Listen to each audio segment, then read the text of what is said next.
So good to see everybody. As I mentioned, the bulk of today, we're going to talk about debriefing and co-mediation.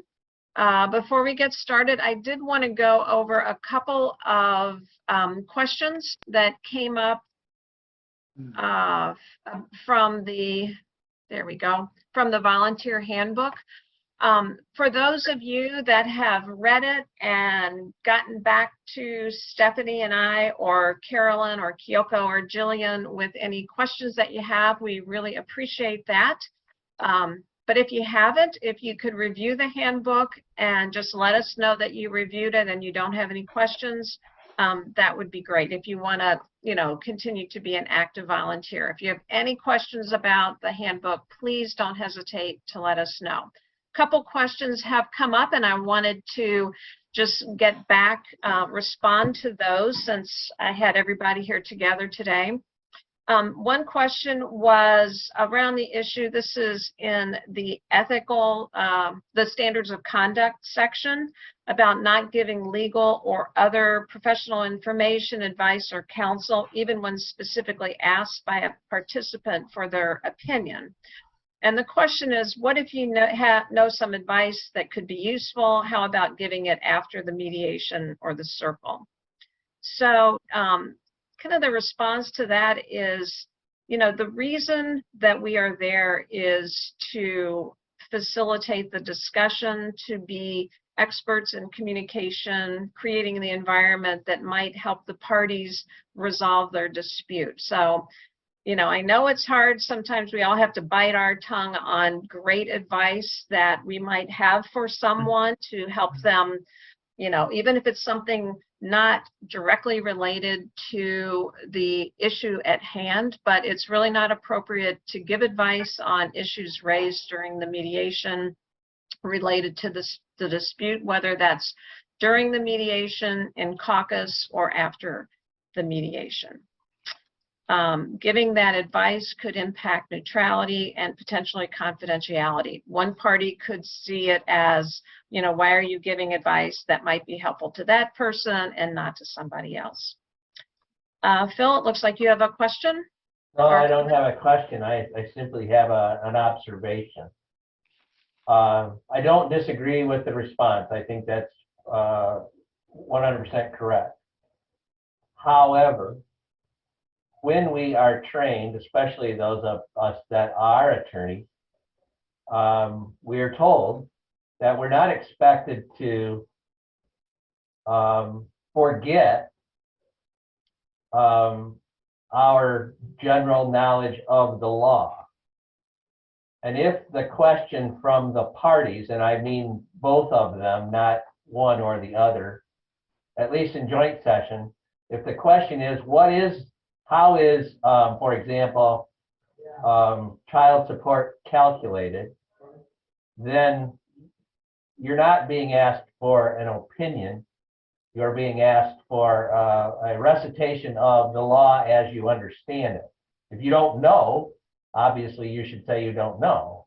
But if you know that child support, for example, is based upon the respective parties' incomes and the disparity between them and the number of overnights according to a formula established by statute, there's nothing, that's not advice.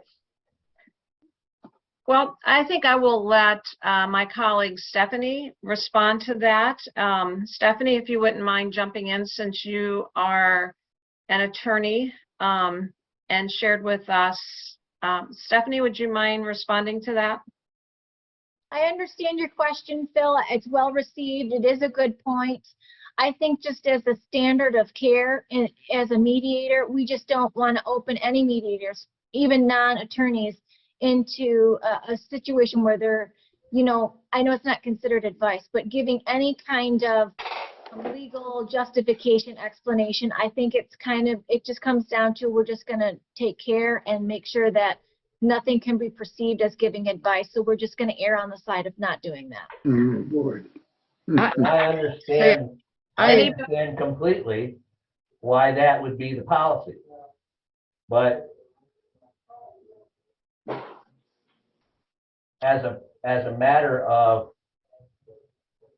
training, that's, you know, if that's our policy, that's fine. Don't give legal advice. Don't offer opinions about the law. Don't share your knowledge of the law. But that's not the way people are trained.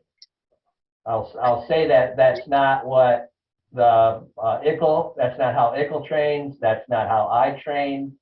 That's not how Cedars trains. That's not how Zena Zameta trains. That's not how anybody that I'm familiar with trains mediators.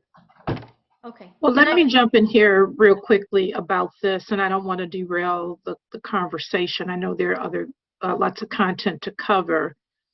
I think the audience matters, and I don't know if the trainings of ICL apply to the community dispute resolution programs who are set up to be nonprofit organizations. We carry our own liability insurance. We have to define the scope of the organization to all levels of government, our federal government, state government, and any contracts you may have on your local level. It's my understanding that lawyers do have an exception. They can disclose that they are lawyers, and I think that's what we're talking about.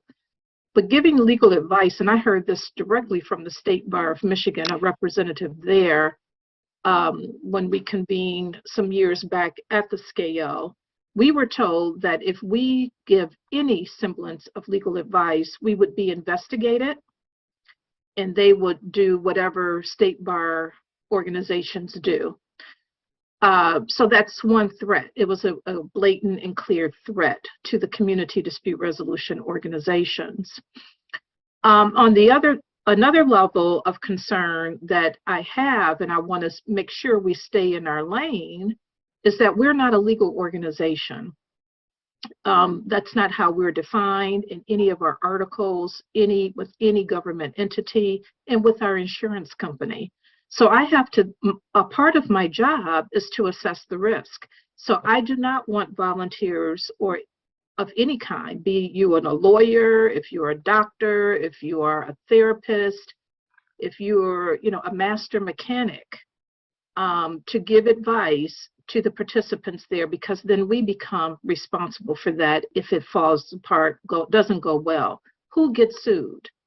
Right. Is how I am thinking about it. Who deals with the lawsuit? It will come to the DRC. I will be named. Our board of directors will be named, and we will have to do the work to address that lawsuit. So that's where I'm coming from. I've consulted with, my board, past board presidents who have also included attorneys, and we want to stay in our lane. Very clearly, we just want to stay in our lane. So Phil, I'm not disputing what ICL does or what the private trainers and mediators may do, but at our community center, we just want to stay in our lane. I hope that helps a bit. As I said, if that's the policy of the center, I certainly respect that. But I think there is a distinction between giving advice and reciting the law. Because if you have a dispute where the parties, both of them or one of them, or are proceeding on the assumption that the law is X, and you know that it's not, then that's not giving advice. Well, I think there's a distinction between giving advice and sharing your knowledge of the law. And I would say that is an opportunity for the volunteer, acknowledging that they may have bad information or need legal information. We stop the mediation and we ask them to get that information that they need so they can be empowered and informed to reach the conclusions that they want to make. And I know it's hard to be a purist in anything, but we want to lean closer to that side of the spectrum as much as we can. And I have to also note that community mediation centers are recruiting people from all walks of life. I think our center is wonderful. We have a lot of high professionals. All of y'all got all kind of degrees, skills, experience, and I love that. But I just don't want to put you in a position to have, to give your opinion or to be toting that line unexpectedly. So in Washtenaw County, we're fortunate that we do have legal resources available for people to go to when they need that kind of advice, and we'll lean on that. And again, Gail, I don't want to derail. I know you need to move forward. Yeah. Thank you. Craig and I think Craig had a comment here about what about just referring people to some standard resource material, and I would say even that could impact the appearance of neutrality by favoring one party over the other, or giving somebody advice. I think that could impact neutrality. So I would sort of lean away from doing something like that. Any other comments about that? I would think this subject is an important enough one. We might spend a whole session talking about it because it really is a minefield. Yep. Okay. Thank you, Susan. Excellent idea. I'm always looking for topics. Okay. Let's see. And can you all see my screen okay? I don't know if I've got my chat and the participants are in the way. Can you see it okay? Yes. Oh, okay. So this one, the other question was not disclosing their professional background. Why not disclose your professional background? And again, sort of along the same lines as we were discussing, it could impact your neutrality, could bias them against you one way or the other. And I think we've kind of already talked about that. Let's see, why am I not moving? Okay, the fourth question, and a couple people raised this, and our apologies for this, but when you click on the appendices in the handbook, when you're out in the DRC website, you can't open the appendices. So we're working on making them standalone documents so that won't happen. So thank you for bringing that to our attention, and sorry about that, and hopefully we'll get that figured out soon. And the last question was more kind of a suggestion that kind of for us to consider in the future when we revise the handbook, to consider maybe some kind of check and balance so that volunteers, if you all want to raise an issue about the staff, that you would have an opportunity to do that, and there would be a process around that. That's a great idea, and over the next several months here, we'll look at some ways that we could obtain volunteer feedback on the staff. But prior to that occurring, we hope that the annual touch base that we have built into the handbook and built into our process will kind of help with that. It might not get to all the issues, but then always know that Belinda is always available to hear any of your concerns about the staff or how you're being treated as a volunteer, anything like that. Any other questions on the handbook before we move on? No, well, thank you all for your careful reading of it, and thank you for getting back with us with your questions. We very much appreciate that. So now we are going to jump into our main topics for the day. And the first one that we're going to take on is debrief. Debriefing following mediations. So this is the debrief, the small claims co-mediator debrief. Can everybody see my screen okay? Yeah. Okay. And this was something that I shared, that Stephanie and I put together.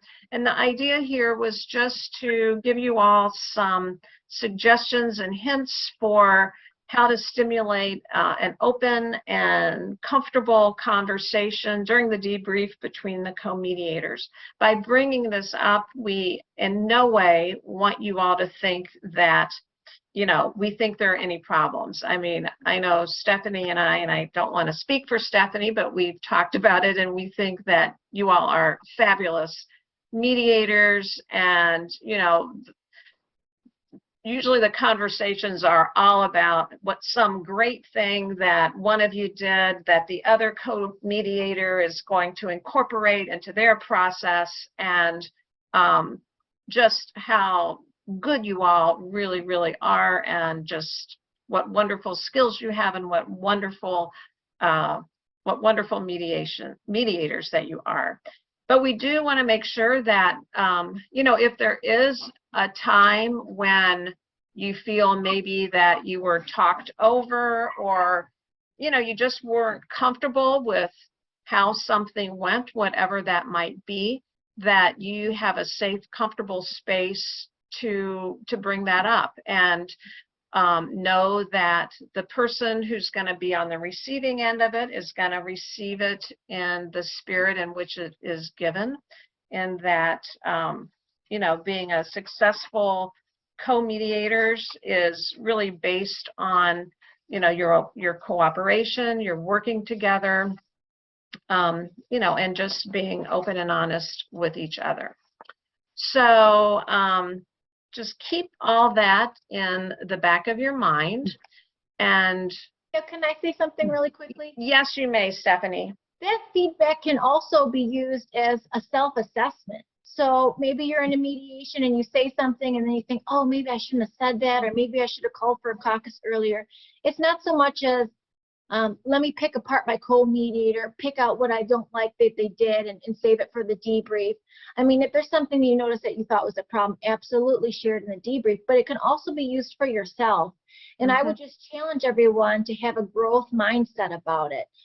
You know, our abilities can be developed. We are a work in progress, and the more we practice and get better, you know, the better mediators we are, and the power of, yet, I might not have a perfect mediation opening statement yet. I might not be great at caucusing or asking, you know, good questions yet, or whatever. But it's just, we're bringing this up not so much as to make you feel like you need to pick yourself apart or your co-mediator apart. We just want you to continue to grow and get better as mediators and develop your skills. And like Gail said, I just want to echo that. We do think that you are, you know, the best. Our center has the best mediators compared to any other center in the state. We truly do think that. So what we're going to do now is we're going to watch a little video, and it's kind of a humorous video. But you might want to I want you to grab sort of a pen and paper, and maybe pretend you're part of this mediation, and, you know, maybe one of these guys is your co-mediator, and just jot down maybe something that you might want to give one of the mediators some feedback about. I think there's a lot of things in this that they kind of do well. There's some things that need some tweaking. So after you watch the video, then I'm going to put you in groups of 2 so that you all can practice giving each other the feedback. So just whatever you jot down, that would be the thing that you want to explore with your co-mediator. Does that make sense to folks? So we're going to watch a video. You're going to make some observations about, you know, strengths or challenges, things they might have done differently that you would want to discuss with your co-mediator during the debrief. Okay. I wanted to give you a couple of other hints. If, you know, you could also, you know, use something maybe from your personal experience when you were a co-mediator, and, you know, you wanted to give some feedback on, or something that you might have observed in another co-mediator. So you don't have to use anything from the video. If there was something that, you know, you wanted to, you know, to practice on, you could do that as well. All righty. So cross your fingers that I can get, that I can, whoops, I have the wrong one. Hold on. Stephanie, talk to him for a minute. I have to do something here. Okay. I have a question on the interaction. Are we pretending that the person we're talking to is we've been watching in the video? Yeah, so this is a video. It's from a comedy movie. So just make sure you laugh and enjoy the video as well as critiquing. But you're just going to pay attention to the two mediators, and they act as if you are one of them, and you're going to basically debrief about what transpired in the mediation clip. So if you were one of those mediators, what would you say to the other in a debrief? I liked how you reframed this, or maybe you shouldn't have made that assumption, or, you know, you're just going to walk through the debrief based on the mediation clip. And you don't have to don't get all hung up on trying to be in character or anything like that. Right. Okay, hold on. Can you see my screen, Stephanie? Yep. Yes. Okay, here we go. Can you make it bigger, Gail? Same pathetic Yep. joke. Right What I've now, had to go right now, through. she doesn't know what kids are. Do not talk about me as a mother. I'm At so home? sick to death of you talking They about get me sisters? as a mother and what I've done They wrong. probably at a firehouse somewhere. She just Do dropped not them off talk at about the that. firehouse. I am sick of you accusing They me of not home? being a good mother. They 7 home? years I've been a Some good kind mother. of Just perfect remember mother. I when we can't went have out. custody. Just remember Right how you now. upturn a bench. Where is Don't you Kate talk about fucking me now? being a mother. I hate you. Hey, I got an idea. Why don't you just kiss my... I told you this was a bad idea. You know what, Ken? The bad idea would be to let your client walk out of here today and drag this thing out for another year, wasting more time and wasting more money. The only good idea is to let me and John do our job and mediate this thing right here. You want to hear the crazy thing? I know it doesn't feel like it, but we're making progress. We settled the deal with the cars. Let's see, that takes us to frequent flyer miles. We're flying. Those are I mine. want them. You know what we're going to do? We're going to split them right down the middle. How'd that be, Mr. Kroger? It would be not good at all. I earned those money. That's it. Go comatose for me, baby. You shut your mouth when you're talking to me. Hold it. This is getting confusing. You didn't always hate each other. There had to be some nice moments during the courtship, maybe? Or the wedding. The wedding had to be fun. You get the have your family together. decorations, families coming together. That's a nice moment. What'd you have to eat? Crab cakes. Are you kidding me? How could you not have a good time eating crab cakes? I love them. And They're you got phenomenal. a band? Did you have a band? Good or bad? Who gives a It's a great band. It's a bad band. It's like pizza, baby. It's good no matter what. There's music in the air. Shout, you Yeah. hate it, a little bit Shout now. Jump up and shout now. It's a good time. Do you know what I mean? Yeah. Rubbing up against each other. Just a couple of kids who like trying to make it honest. I get it. Guys, the real enemy here is the institution of marriage. It's not realistic. It's crazy. And don't do this for the other person. It's about saying yes to yourself and saying yes to your future. Say yes. And have some opportunities for yourself. All we're trying to say is, put your swords away for a second. Let's finish this and let's move on. Could you give her a glass of water so she can take that?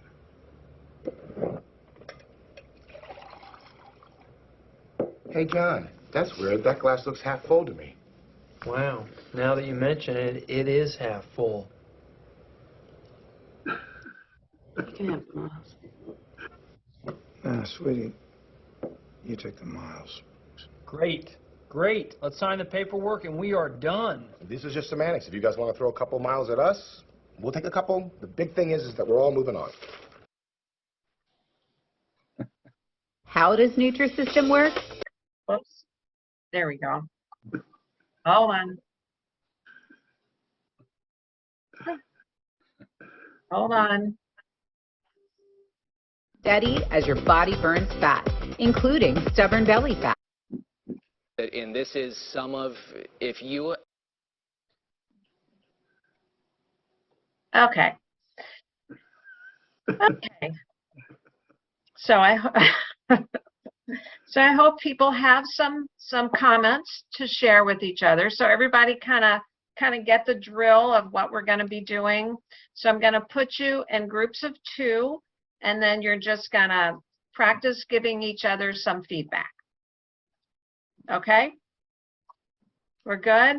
We're good. We're good. Hey, Okay. hi, Andy. How you doing, Al? Listen, I recognize you and I in that setting.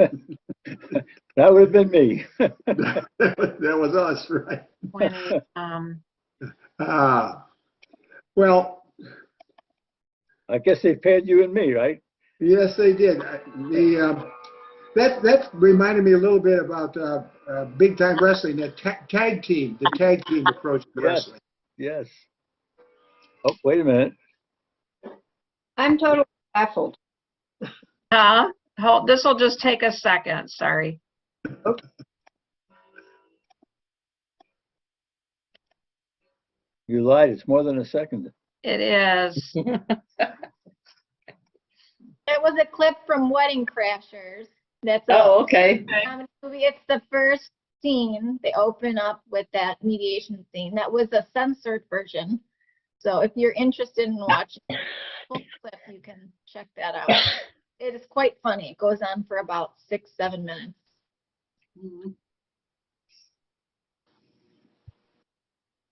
So who found that? Stephanie. Oh. Congratulations. That was a great clip. Okay, here we go. I'll give you about 10 minutes. Okay.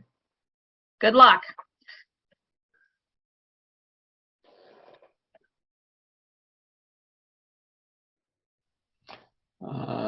Claudia, let me pause the recording here.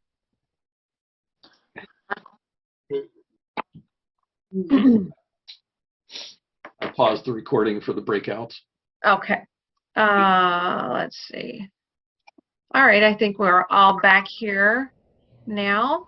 So now we wanted to just have a chat with kind of some feedback on how that felt to get the feedback, how it felt to give the feedback, and was there anything that you think is helpful in giving the feedback that might make it a little bit, you know, more comfortable. Bye, Susan. Thank you. Bye-bye. More comfortable for whom? For either. For the giver or the receiver. Anybody? Sure, I could start, Gail. Al and I talked, and one thing we thought right away is that in situations that have gotten that out of control, you should stop the mediation and separate the parties. That was one idea. Another was that it might have been better to just have dealt with the lawyers and not have the couple there at all, because the lawyers sometimes put on an act for their client, thinking that that's what they're supposed to do. That was two. I'm trying to think of a third. We had a third one, Al, which was, oh goodness. Let's see.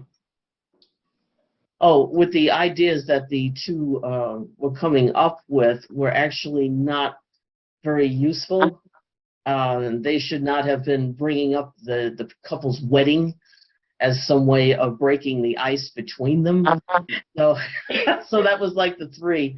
Al, did I leave anything out? Did you want to? No, I think we covered, and then we covered a lot of other business that wasn't necessary, but we took care of it.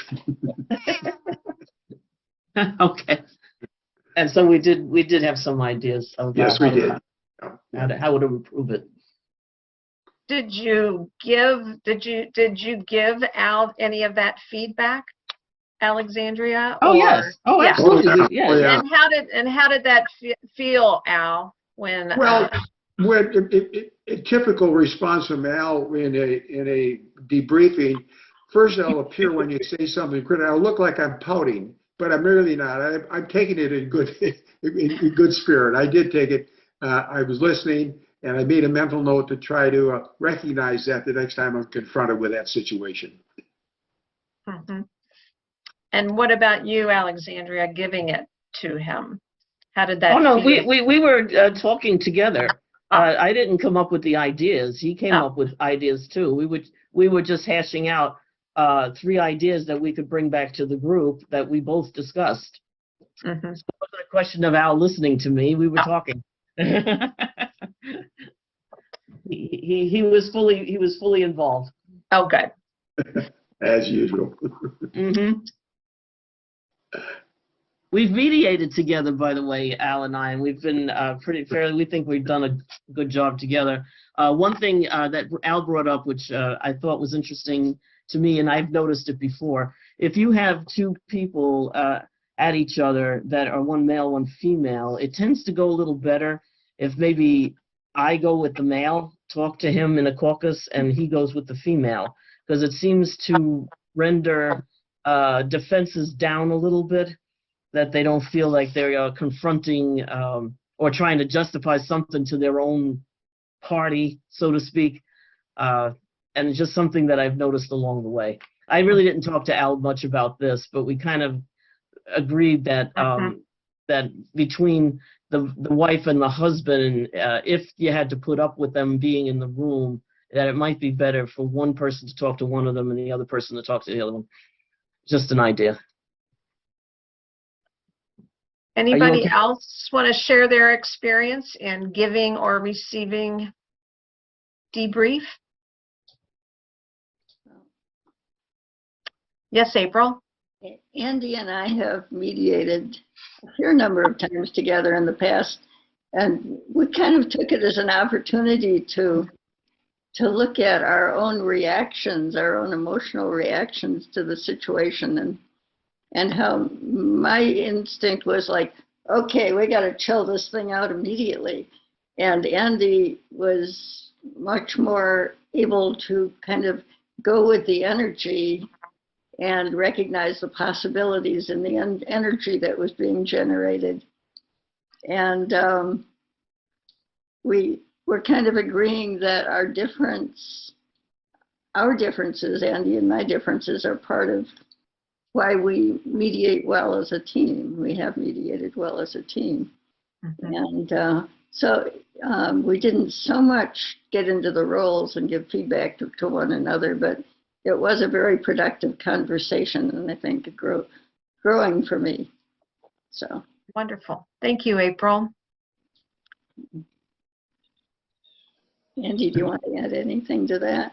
I was just going to say that, you know, I really enjoyed that clip, and I love the way they channeled out the lawyers, because Al, in difference to you, I would try to eliminate the lawyers because those guys thrive on conflict.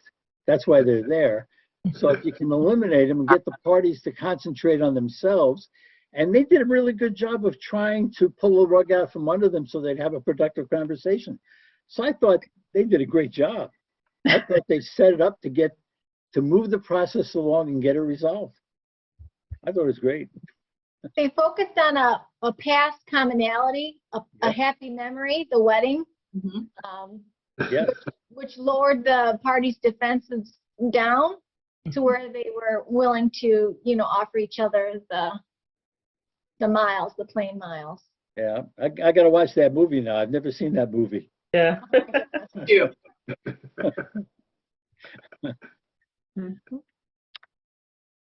Anybody else want to share?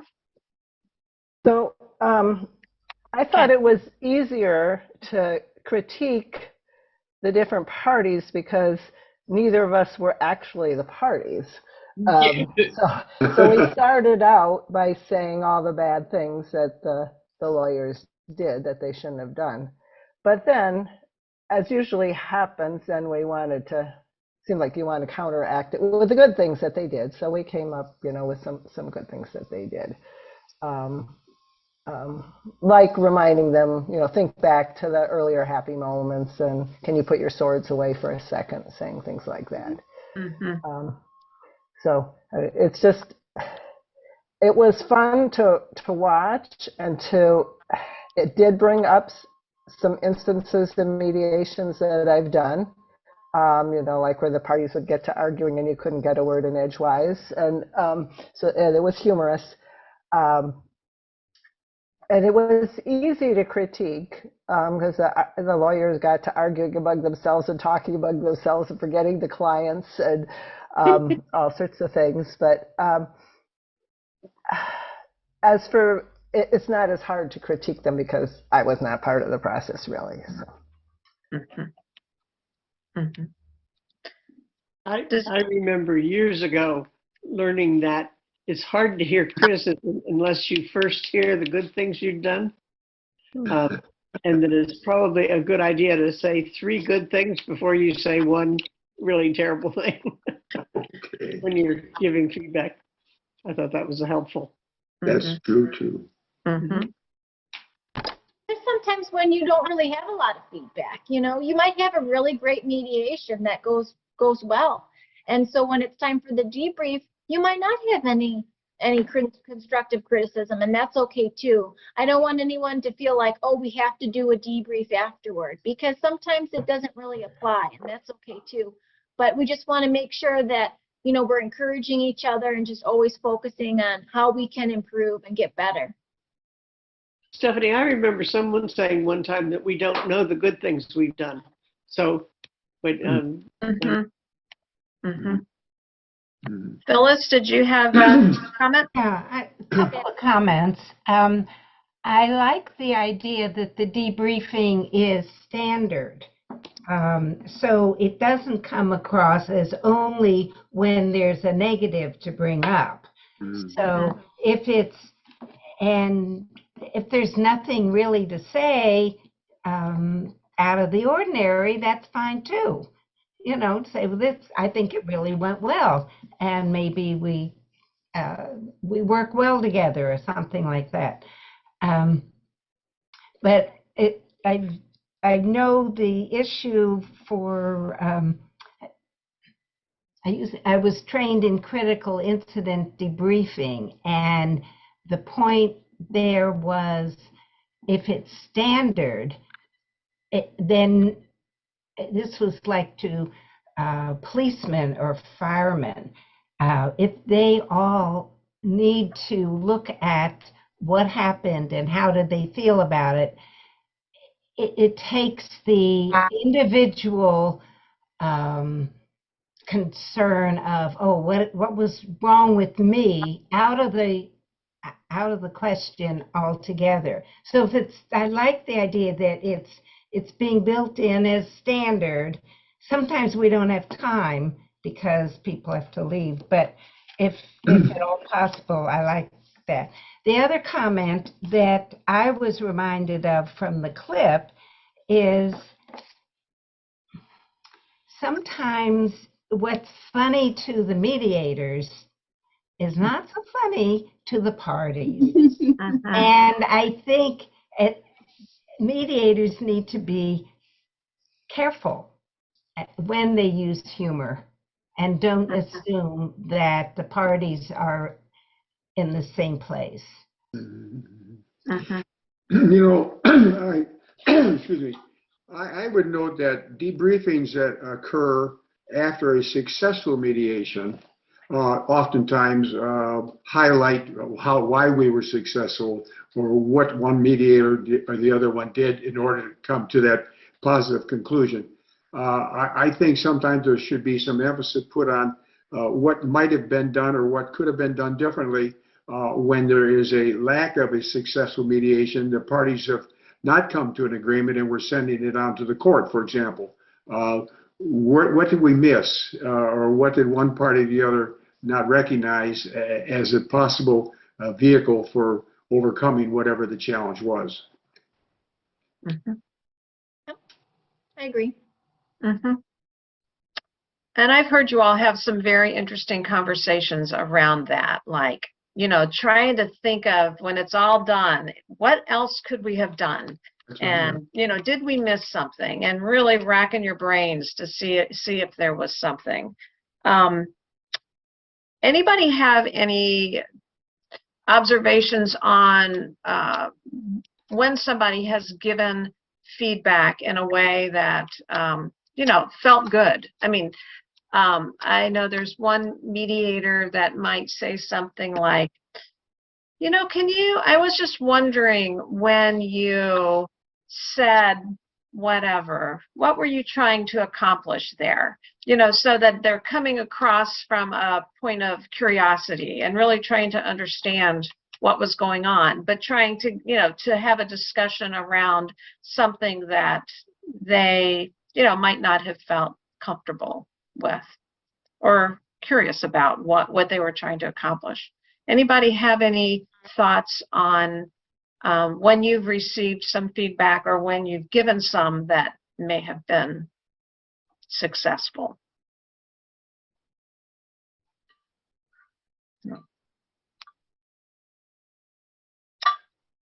Okay.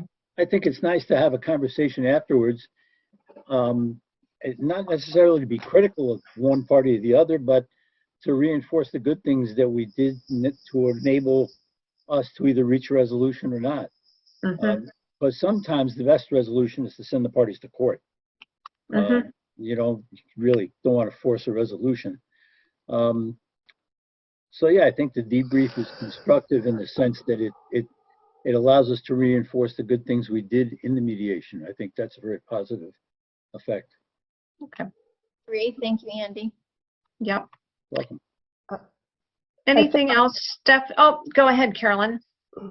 Well, this goes back with Sally. So I haven't done mediation in a long time, and I did a mediation, and there was feedback from the parties that I had done something that was annoying to the person. I recognized it myself, of course, but what do you do about it? And Sally was amazing how she presented it to me in front of everybody. So, but it was about, I chastised him a little bit because he eventually said he couldn't represent the parties. And I said, you can't represent the parties. I don't understand what you're doing here. I mean, I didn't say maybe quite that harsh, but, and Sally just brought it to the conversation, and I have never forgotten it. And I didn't feel like I got my hand slapped. I just felt it was a learning moment. And I don't remember her words as she did it, but it was just really a good experience. And I'm a teacher, and I know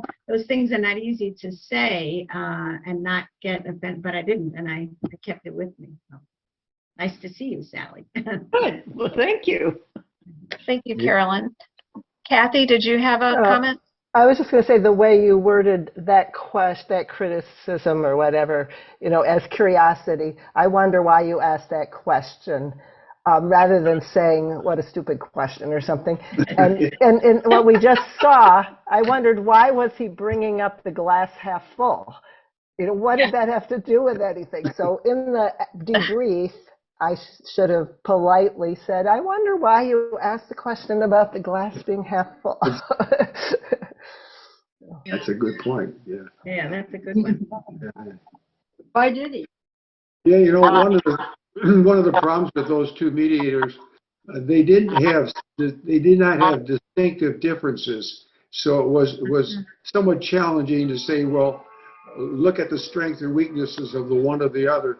They were co-opting jerks, and so it was hard to. Anything else before we chat for a few minutes about co-mediation? Just anything else on debriefs? So moving right along to just wanted to chat a little bit about co-mediation.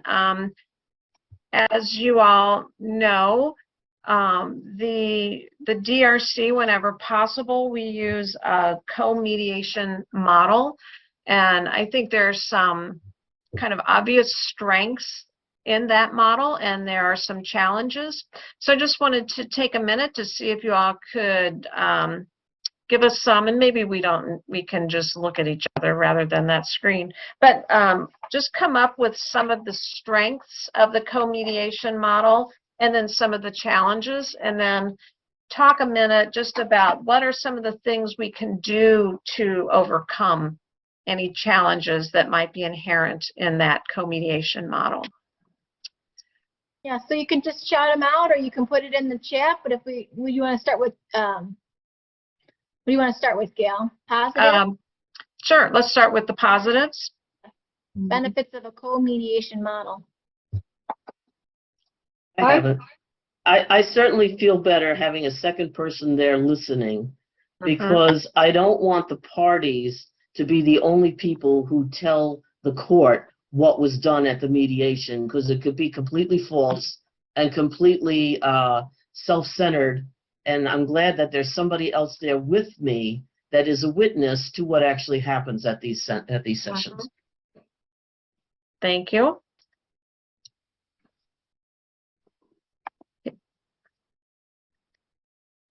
Diane?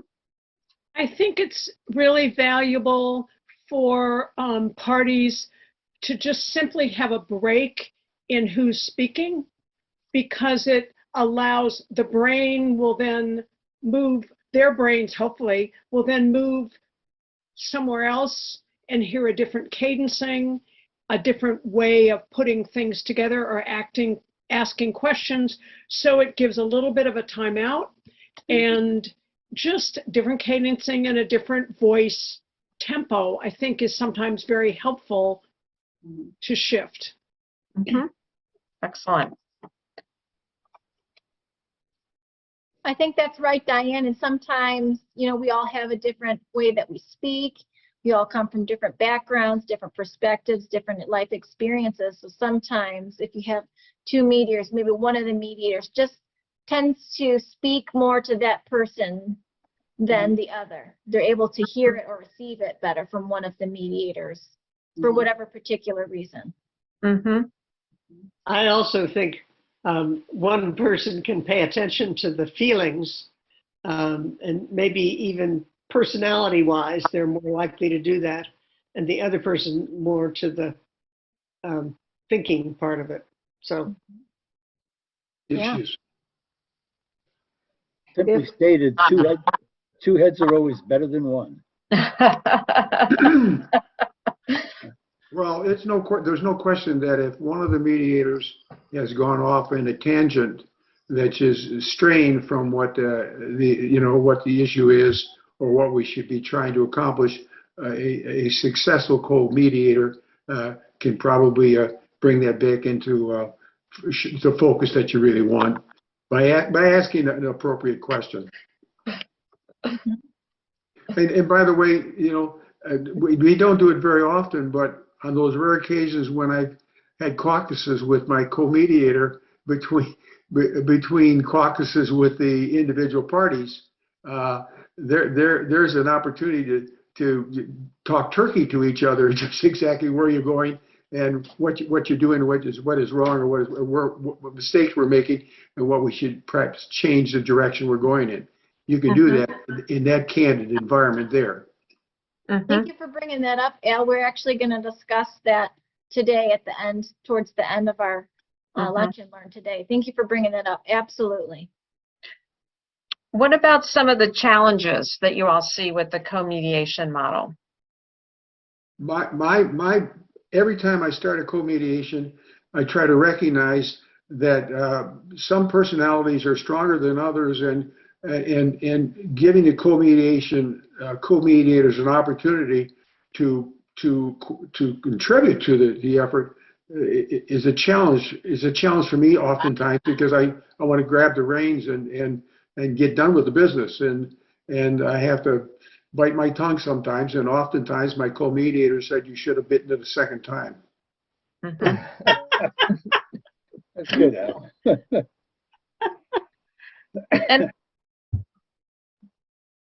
And another challenge?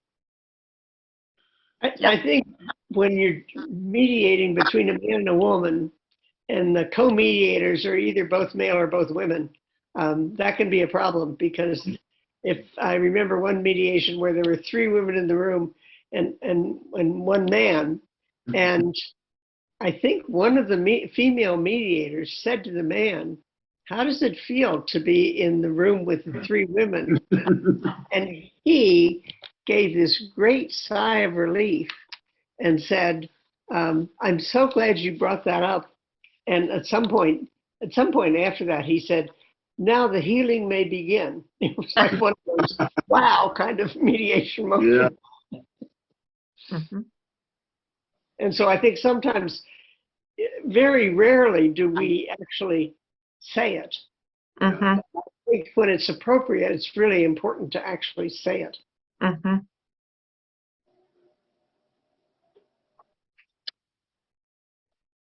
Sometimes, I know, oh, go ahead, Phyllis. You're on mute. Yeah, I think one of the challenges, sort of what Al was saying, but when you have either different experience or different personalities where one person takes over and runs and then feels, interprets as their right to run the mediation. And when the other mediators asserts oneself, it can cause problems. So I think sometimes it's really hard to balance, or a difference of opinion as to how the mediation goes. Yeah. I think one problem is how to communicate between mediators once the mediation has started. If you want to say something to the other co-mediator, how do you do that? And one thing that I've noticed a lot of mediators using lately is just chatting on Zoom, sending a little chat to each other. Of course, you have to be careful that you don't push the everyone button when you do that.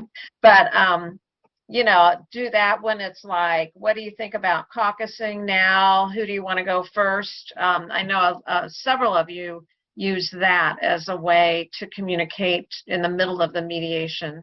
And I know I send you all some notes sometime if I found a dollar amount or you asked a question to me in the background or something. So that's one way that I think some people have been helpful, have found helpful. Any other thoughts about challenges, things that you have found challenging? I have one. If the other mediator is not following what we normally do, say they're not reframing or they're giving advice, they're doing things that are kind of outside of what we've been taught.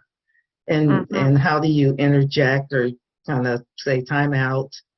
I know we've talked about using chat, but sometimes when we were in person, how do you kind of write it during the mediation itself? One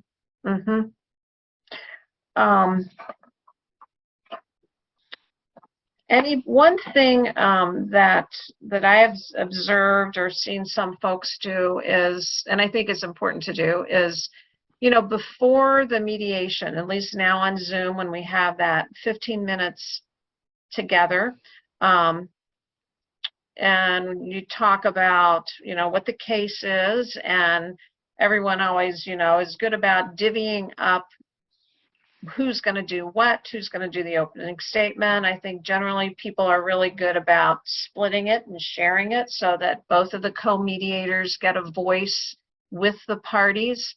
And a lot of y'all have mediated with each other many times and kind of know each other's style, but sometimes you don't. And one thing that I think is helpful is to remind your co-mediator, you know, what kind of mediator that you are. I know that, you know, we've been talking about, you know, like Al was saying, he likes to run with it. And that's not all bad sometimes. If you have a mediator that some people don't, you know, like to sit back a little bit and like to interject only when needed. So I think kind of knowing who you are as a mediator and how, you know, what your tendencies are. Do you tend to, you know, never want to give up, to really, you know, try and get to an agreement? Some people might feel like they tend to bail a little bit too soon and, you know, which they should try. So I think sort of doing a little self-evaluation of what is your personal style, and then being sure to ask your co-mediator, you know, how they assess themselves, and just to get a better idea of how you all are going to work together and cooperate together and be a team together. Any other thoughts on how we might overcome some of these challenges? Stephanie, maybe we should go into the talking about a caucus and calling for a caucus. Yeah, as Al brought up, and Gail and I had plans to speak on this topic, and we were just going to encourage you all that you can have caucuses just between the mediators. So if you just want to have a touch point with one of the mediators, maybe you want to call caucus, but you want to check in with the other mediator and think it's, is it the appropriate time? Or maybe something was said and you're confused about it, anything. I mean, that's really personal time that you can use just to have a touch point with the other mediator, check in, see where you're at, and plan where you plan to go forward, moving forward with the mediation. And Gail and I would encourage you to use those freely. So if at any point you're like, man, I really wish I could talk to Al right now and just see where he's going with this line of questioning, or the party said something and I'm not really quite sure about that, I'm kind of concerned, let me see what Al thinks. Please just, you can say it out loud during the mediation, and I can go ahead and put parties in the waiting room, or you can set it on the chat. But I do think that's an underutilized tool that you have at your disposal, and I think it just helps a mediation run more smoothly if you are checking in with your mediator, especially on a mediation maybe where emotions are high or it's been going on for a while.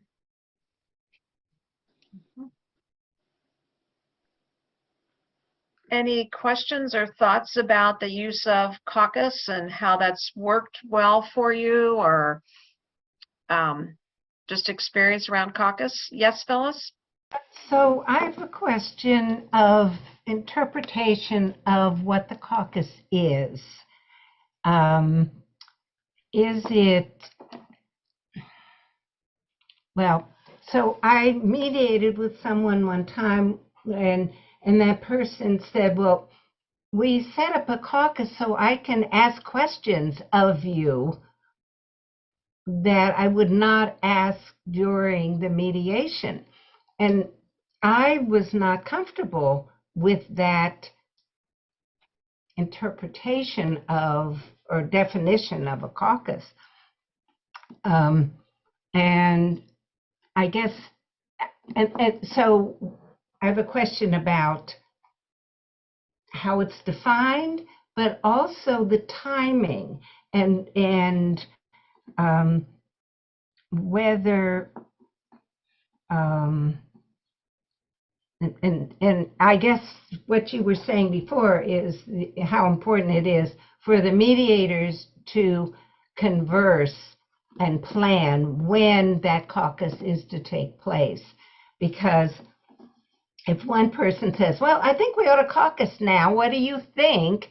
And the other one says, well, I really want to hear from the parties as to what their questions are for each other, and we haven't had time to do that, then it doesn't go well.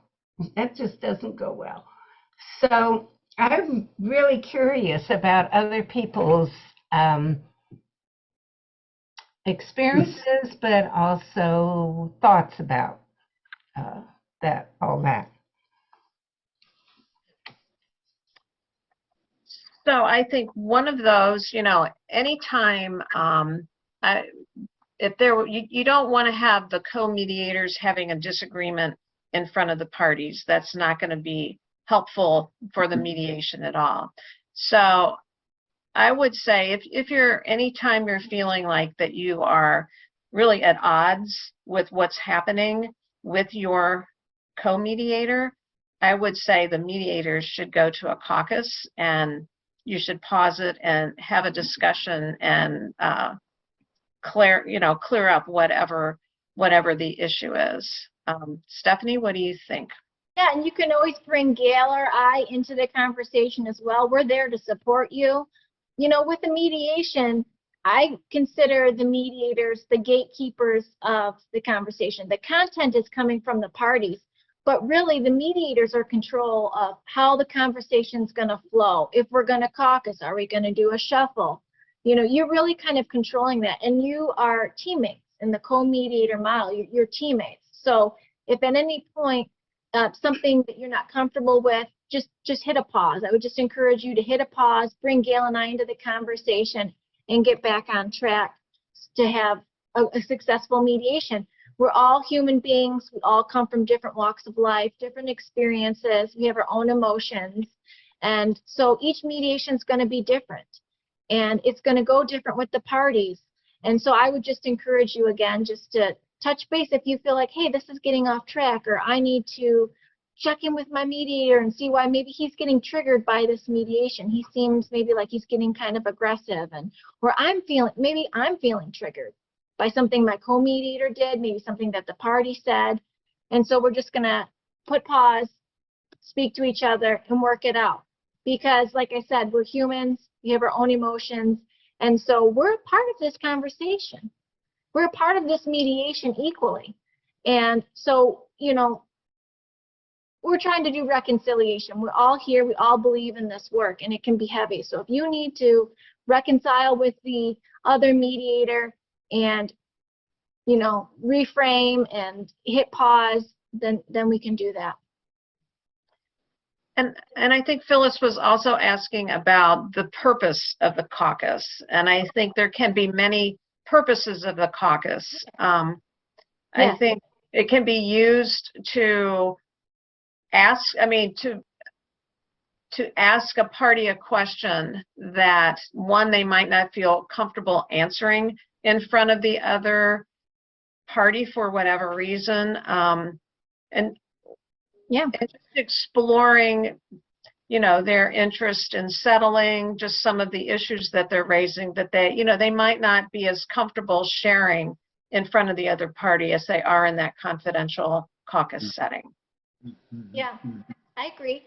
I think that the caucus can be used for many different reasons. I do think it is appropriate if you want to pursue a line of questioning with a party and you don't think that it would be fruitful in front of the other party. I think you can use a caucus for that. I think you can use a caucus if the parties are getting really wound up and it's just a matter of cooling it down, like Diane suggested. You can absolutely use a caucus for that. There's times when I've had, you know, when I've been coordinating a mediation and a mediator has called a caucus, and the mediation for the rest of the time almost proceeds as a shuffle where they go back between the two parties. And that actually can be very successful for that particular mediation. So you just have to understand each mediation is its own animal and its own different. And you can use caucuses for many different reasons. Yeah. I think my concern, going back to this other example case, was from the get-go, from the introduction, the caucus was being presented as, so I may have questions for one of you, and I'll ask it at the caucus. And when I heard it, it felt lopsided, like the other party would say, oh, that guy's, he's being charged, he's the one that needs to be caucused or something. It didn't feel balanced. I guess that was it. It didn't feel balanced to me, and it felt that there was a negative reason for having the caucus, whereas I agree that internally, or for mediators, it's important, it's helpful to be able to ask questions during a caucus, and that's one reason we would have it. But I don't know that that's the reason to give the parties in the introduction that this is, I guess I tend to just say that sometimes we have a private conversation to clarify things, and that each person, if we meet with one, we meet with the other, and maybe you as a party will want a private conversation to clarify things, but it's not because I have questions for you. So I don't know.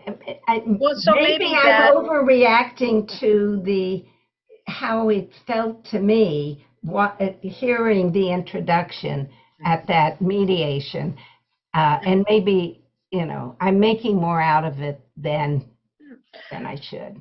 Well, and maybe that's sort of the power of the co-mediation as well, since, you know, if you were feeling like it may be a little bit unbalanced, maybe you could, you know, interject something that you would think would balance it out more for the other party. And then maybe, you know, chat about it with the co-mediator, you know, in a caucus. But just to, if it's feeling unbalanced, I mean, I think that's the gist of having co-mediation, kind of like what somebody said, if something's going off the rails, there's somebody else there to bring it back. So think about what you can do to address the concern that you have, however it's being presented, in a way that, you know, it doesn't look like the mediators are feuding, but, you know, helps move the conversation along. Well, we are at the witching hour, but we have a couple hands up. Sally, do you have something? I just wanted to quickly say I like the way Phyllis calls it a private meeting, because I think introducing the word caucus just brings more confusion to the parties. So. And Kathy? Yeah. I wonder if you have a caucus with one party, whether you should always have one with the other one too. You Is that always do. Yeah. That's a requirement. Yeah. Yes. Well, okay. Stephanie, anything closing here? We are at 1 o'clock from you. Well, thank you for your time. And just always lean on Gail and I if you have questions. If something, you know, you don't feel good about something and you just want to run it by us, please take advantage of us. We're here to support you. Yeah. Thank you all. So nice seeing everyone. Sally, nice to see you. See you. Thank you, Sally.